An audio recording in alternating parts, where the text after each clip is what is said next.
నమస్తే తెలుగు న్యూస్ కి స్వాగతం. నేను రూపానాథళ్ళ. రామ్ గోపాల్ వర్మ పోలీసుల విచారణకు మరోసారి డుమ్మా కొట్టనున్నారా? అమ్మ రాజ్యంలో కడప రెడ్లు అనే సినిమా తమ మనోభావాలను దెబ్బతీసేలా ఉందంటూ తెలుగుదేశం నేతల ఫిర్యాదు మేరకు కేసు నమోదు చేసిన సిఐడి ఆయనను విచారణకు రావాల్సిందిగా నోటీసులు జారీ చేసింది.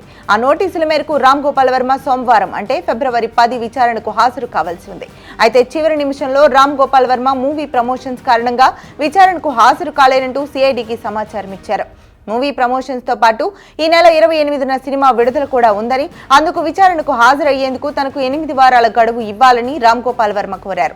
అయితే రామ్ గోపాల్ వర్మ వినతిపై సిఐడి స్పందించలేదు. దీంతో ఆయన విచారణకు హాజరవుతారా, డుమ్మా కొడతారా అన్న ఆసక్తి సర్వత్రా నెలకొంది. ఒకవేళ ఆయన విచారణకు హాజరు కాకుంటే మరోసారి నోటీసులు జారీ చేయాలని సిఐడి భావిస్తున్నట్లుగా సమాచారం. కాగా సోషల్ మీడియాలో పోస్టులపై రామ్ గోపాల్ వర్మ తనను అరెస్ట్ చేయకుండా ముందస్తు బెయిల్ మంజూరు చేయాలంటూ గతంలో హైకోర్టును ఆశ్రయించారు. ఆయనకు యాంటిసిపేటరీ బెయిల్ ఇచ్చిన కోర్టు పోలీసుల విచారణకు సహకరించాలని షరతు విధించింది.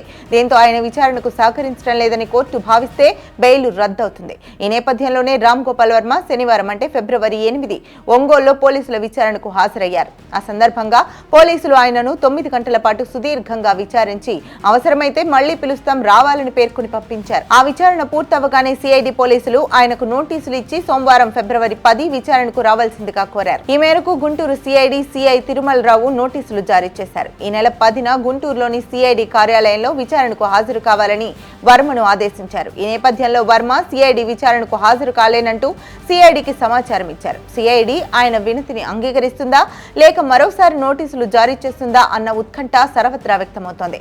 ఒకవేళ సిఐడి నోటీసులను బేఖాతరు చేసి రామ్ గోపాల్ వర్మ విచారణకు గైర్హాజరైతే బెయిల్ రద్దయ్యే అవకాశాలు పుష్కలంగా ఉన్నాయని న్యాయ నిపుణులు అంటున్నారు.